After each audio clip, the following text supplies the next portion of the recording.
She gave a homeless man food every morning for 4 years, expecting nothing in return. But on her wedding day, 10 soldiers in full uniform walked in and stopped the ceremony. What they said next left everyone speechless. Stay tuned because you're about to watch a beautiful story and find out what happened next. Hello family, welcome to Storytime Beachly. Kindly subscribe to my YouTube channel, like and share this video to your friends and loved ones. Your support and engagement encourage me to post more videos. Thank you as you do so. Sit back, relax as we dive into the story. The wind was biting that morning. It slipped under coats, stung fingers, and made people walk faster, heads down, scarves tight. Winter in London had a way of making everything look gray. The sky, the streets, even the faces of people in a rush. Grace Williams, 28 years old, stepped out of her small flat just after 7.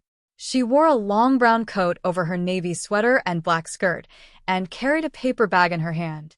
Inside it was a sandwich, ham and cheese, with a bit of lettuce and mustard, wrapped neatly in foil. She had made it herself, like she did every morning before work. Grace was a schoolteacher. She taught Year 4 students at a local primary school. Her job didn't pay much, and her days were often long and tiring, but she loved the children. They made her laugh, made her care. That morning, however, something else was on her mind. For the past week, she had seen the same man sitting quietly outside the bakery near the bus stop. He didn't move much. He didn't speak. He simply sat on a worn blanket, legs crossed, a thick coat layered over other clothes, his head lowered. His hair was gray and messy, and a tangled beard covered most of his face. His boots were torn. His hands looked rough and cold. He never asked for money, never held out a cup. He only sat there with a quiet stillness that seemed out of place in the rush of the city. Grace had walked past him every day, heart aching, unsure what to do. She wasn't rich. She couldn't give money. But that morning, she had made 2 sandwiches instead of 1. As she neared the bakery, she slowed down. Her heart thumped a little harder. What if he didn't want it? What if he ignored her? But she shook the doubt away. She stopped just a few feet in front of him. "Excuse me," she said, her voice gentle. The man looked up slowly. His eyes were tired but calm. They studied her face quietly, as if trying to understand why she had stopped.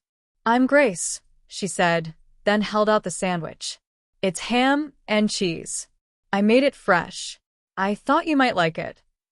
The man stared at the foil-wrapped sandwich for a moment. Then he looked back at her, his lips parting slightly in surprise.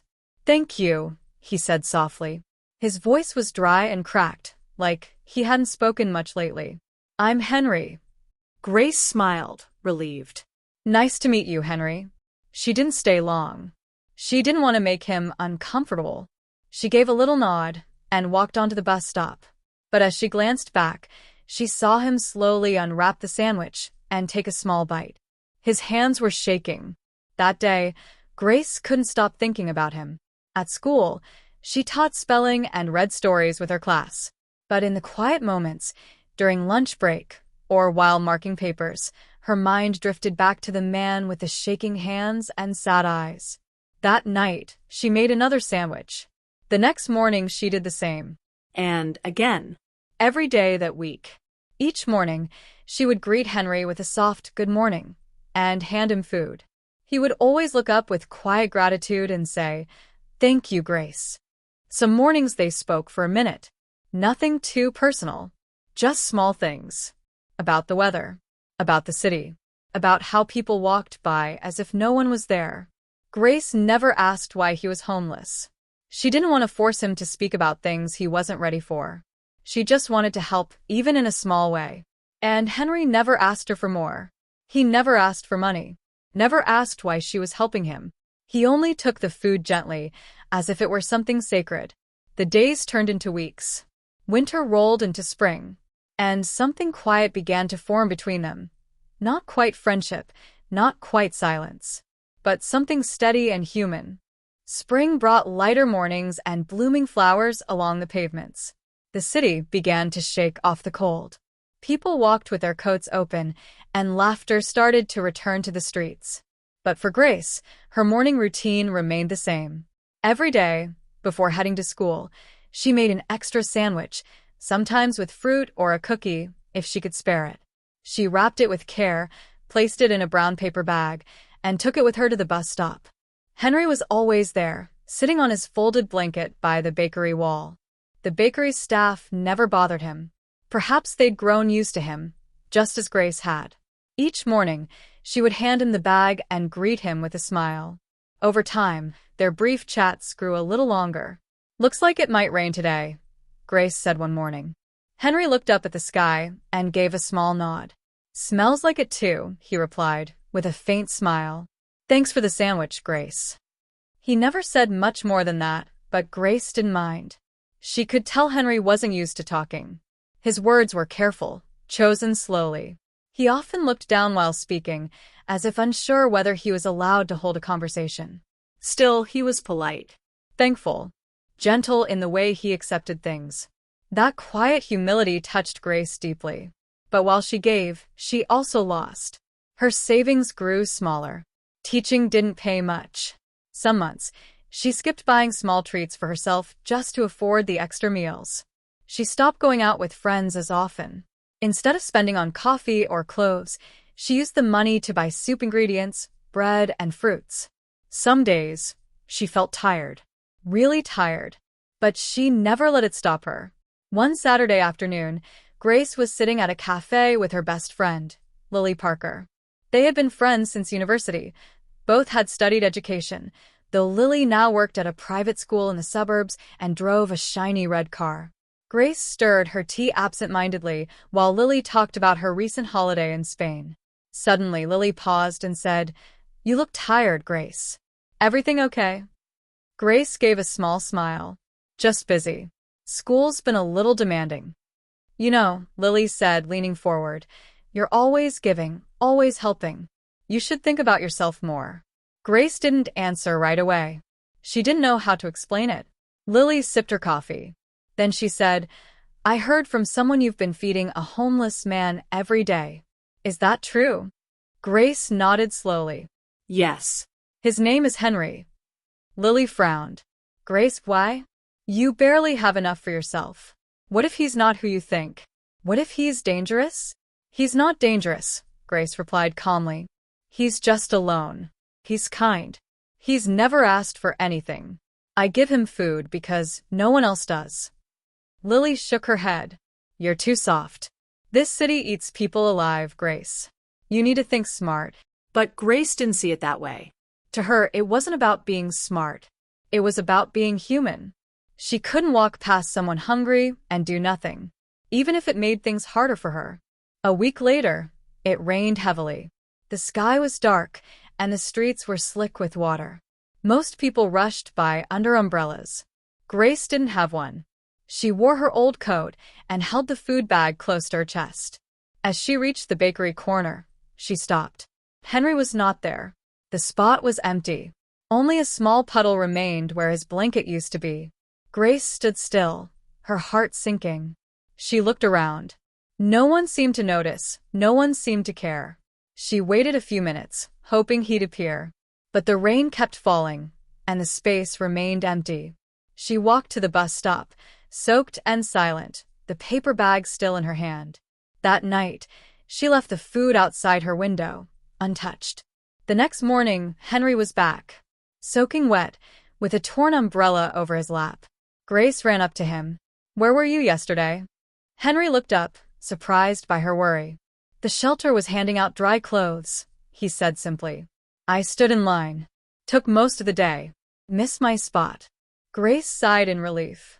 "I thought something happened to you." Henry's eyes softened. "That's kind of you, Grace.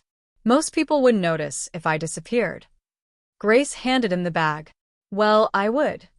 He smiled, and for the first time, she saw a little light behind his tired eyes. That moment stayed with her. Not because he smiled, but because he finally believed someone cared.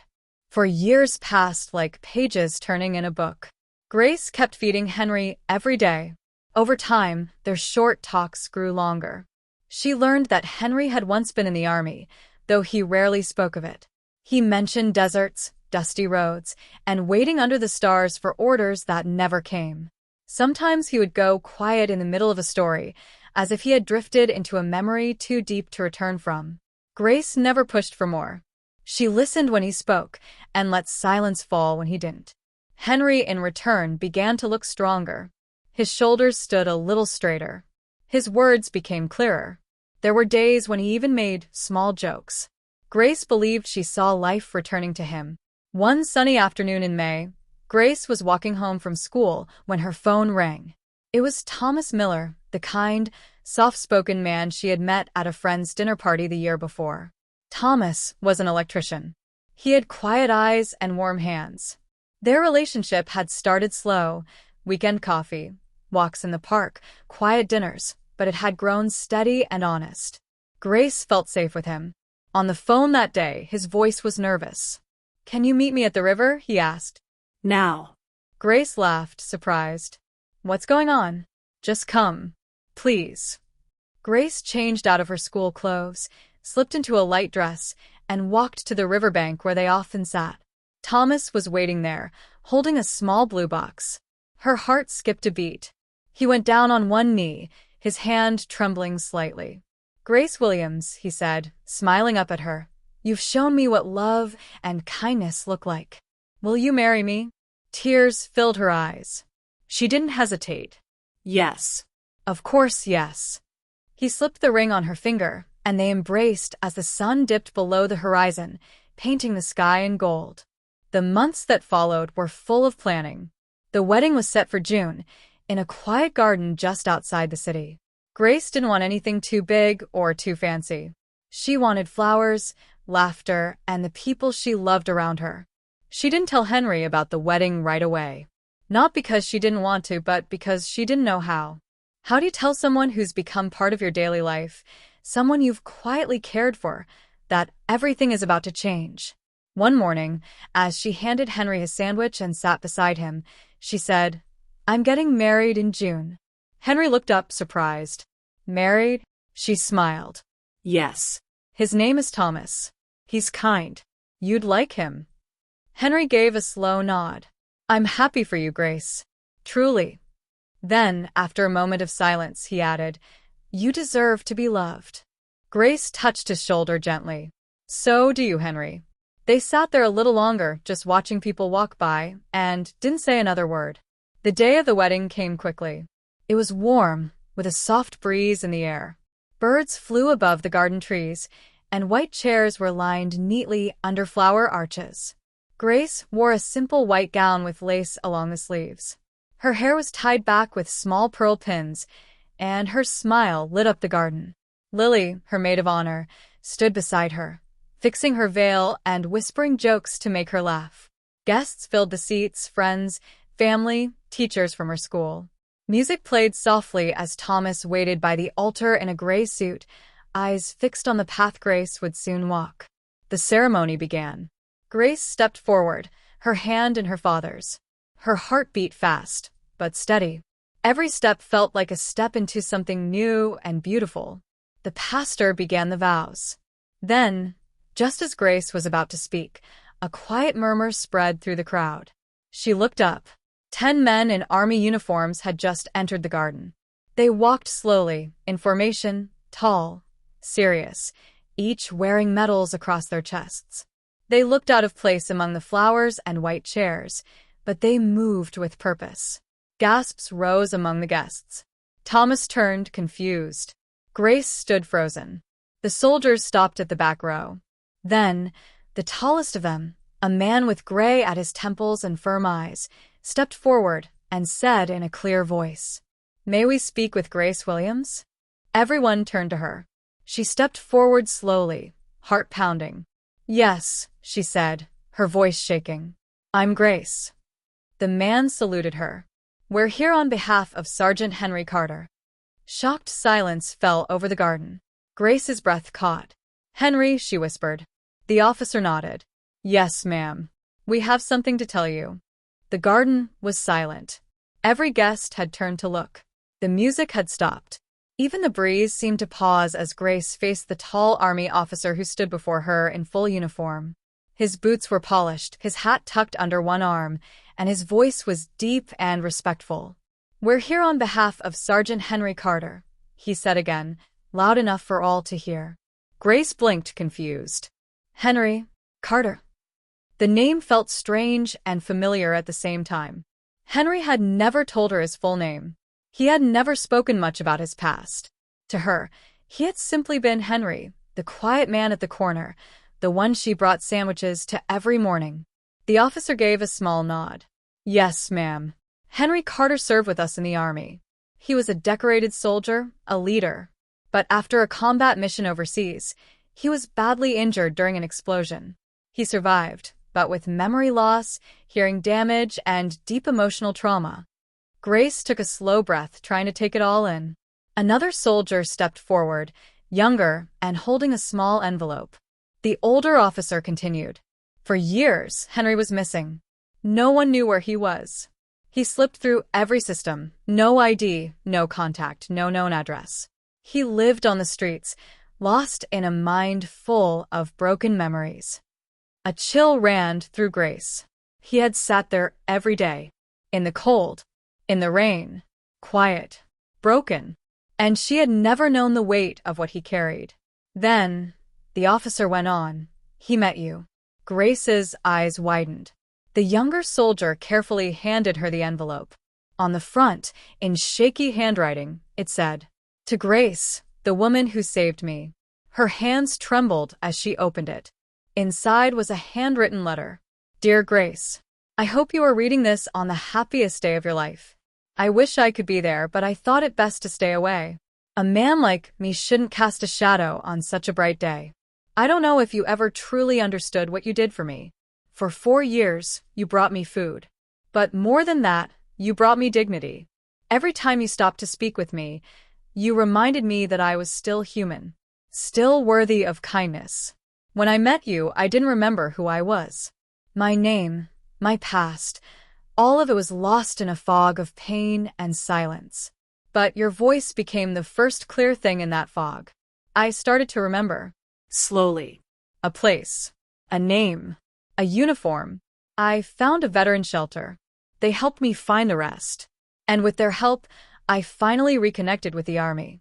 My brothers, my history, the men you see today, I led them once. And they've come here not for me, but for you.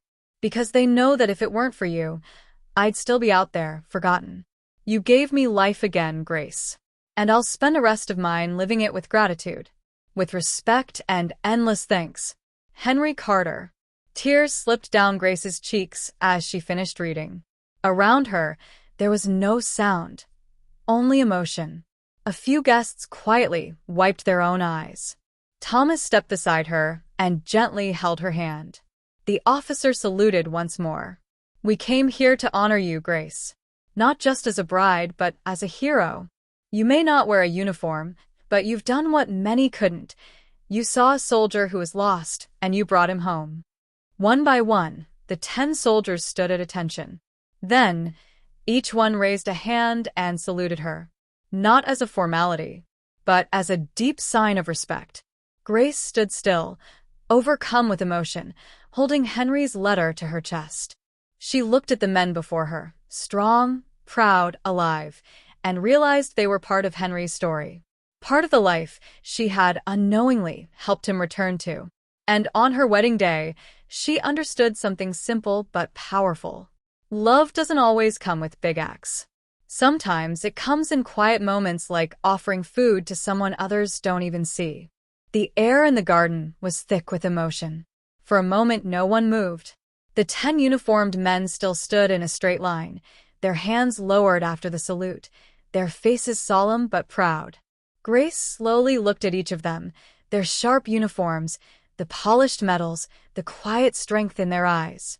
She held Henry's letter close to her chest, her fingers curled gently around the edges of the paper, as if afraid to let go of it. Her heart was still beating fast, but it no longer felt like panic. It felt like something deeper, a mix of surprise, love, and something hard to name. Maybe it was the feeling of being truly seen for the first time. Beside her, Thomas gently placed a hand on her back. "You okay?" he whispered. Grace nodded slowly, her voice quiet. I think I've never felt so honored in my life. The pastor, unsure whether to continue, looked at Grace for guidance. She gave him a small nod. And so, the ceremony resumed. But the mood had changed.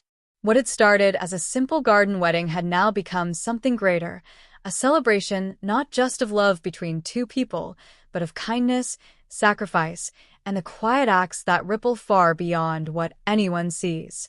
When Grace and Thomas exchanged their vows, her voice cracked with emotion.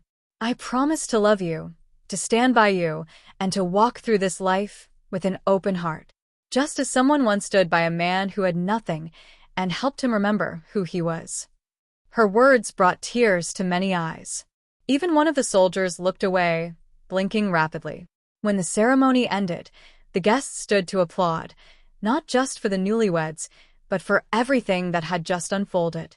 After the ceremony, the reception took place under a large white tent at the edge of the garden. Tables were decorated with soft flowers, candles, and handwritten name cards. Laughter slowly returned as people shared food, drinks, and stories. Grace made sure the soldiers were seated comfortably. She sat with them, eager to learn more about the man she had known simply as Henry. The tall officer, now introduced as Major James Rowe, spoke first. You know, he said, sipping a glass of water, Henry was one of the bravest men I ever served with. He wasn't loud, but when he gave an order, we listened. He saved many lives, including mine. Another soldier, a younger man named Private Daniels, leaned forward. He once carried 2 injured soldiers across a minefield. Didn't wait for backup. Just did it. That was Henry. Quiet, but fearless. Grace listened, stunned. The man she had known for 4 years had never told her any of this. She had never imagined he had once led men in battle, or that others had trusted him with their lives. To her, he had simply been Henry, quiet, gentle, and grateful for a sandwich and a kind word. Later in the evening, Grace stood under a tree with Major Rowe. The sun had started to set, painting the sky with soft orange light. I still can't believe he remembered me, she said. Rowe smiled gently. He didn't just remember you, Grace. He spoke about you every time we visited him at the shelter. He said your voice was the first thing that made him feel like a man again, not a ghost. He said you saved him without even knowing it. Grace looked down, trying to hold back tears. I never thought I was doing anything special. That's the thing about real kindness, Rowe said. It doesn't shout. It shows up, quietly, again and again. By the time the sun had fully set, the garden glowed with string lights and laughter. Grace danced with Thomas, her white dress swaying in the breeze, while guests clapped and cheered. And sitting off to the side, watching quietly with a peaceful smile, were 10 soldiers who had once been led by a man forgotten by the world, and brought back by one woman's steady kindness. They raised their glasses in a quiet toast. To Henry, one said.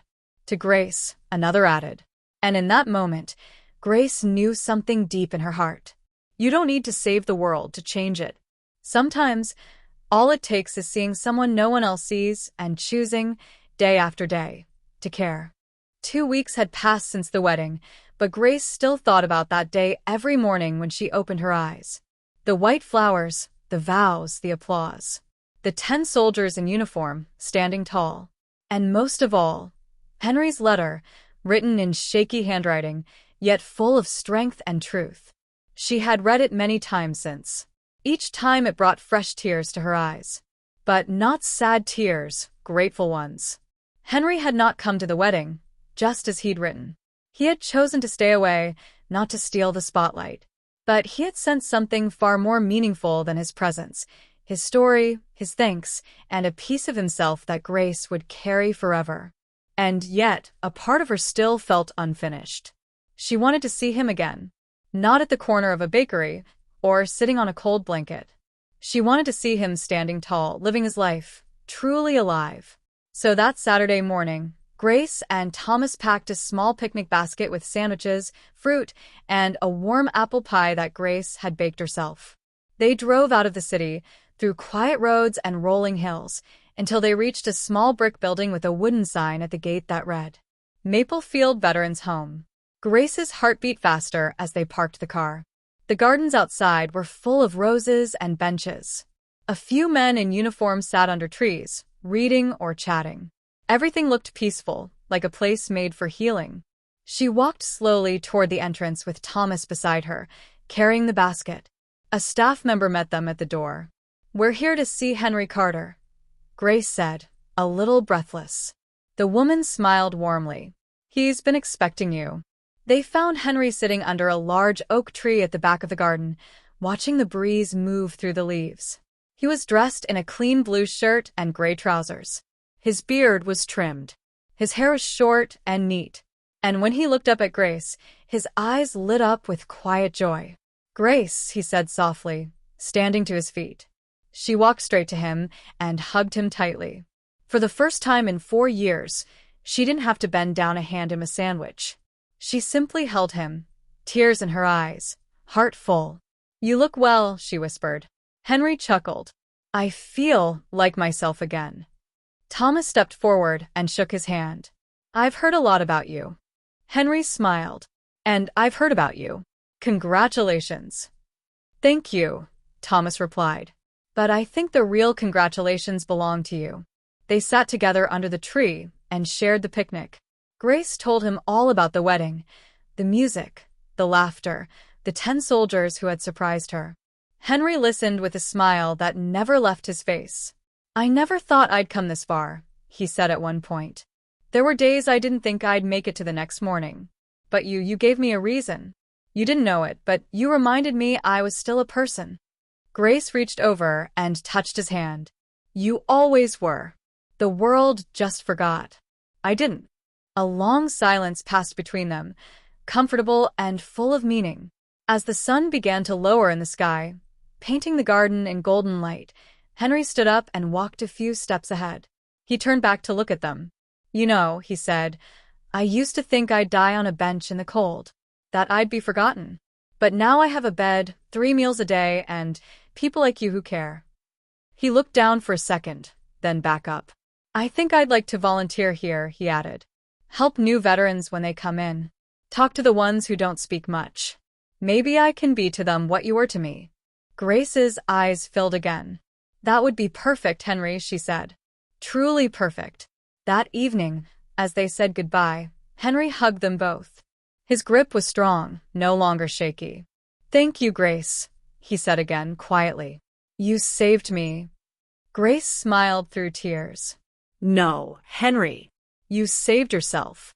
I just gave you something to hold on to." As she and Thomas walked back to the car, she looked over her shoulder one last time. Henry stood under the oak tree, the wind gently moving his shirt, his face calm and steady. He was no longer the man on the corner. He was home. A year later, Grace and Thomas welcomed a baby boy. They named him Henry Thomas Miller. And every year, on their wedding anniversary, they visited the veterans' home with a picnic and an apple pie. Henry Carter was still there, now working as a counselor for new residents. Strong, smiling, and forever grateful for the morning a young schoolteacher with a paper bag changed his life with one simple act of kindness. And Grace? She knew that love didn't have to be loud to be life-changing. Sometimes, the quietest kindness leaves the loudest echo. That brings us to the end of this video. I hope you enjoyed it. If you do, kindly subscribe to my channel, like, and share this video to your friends and loved ones. Also comment what you feel about the story under the comment section. Thanks for watching.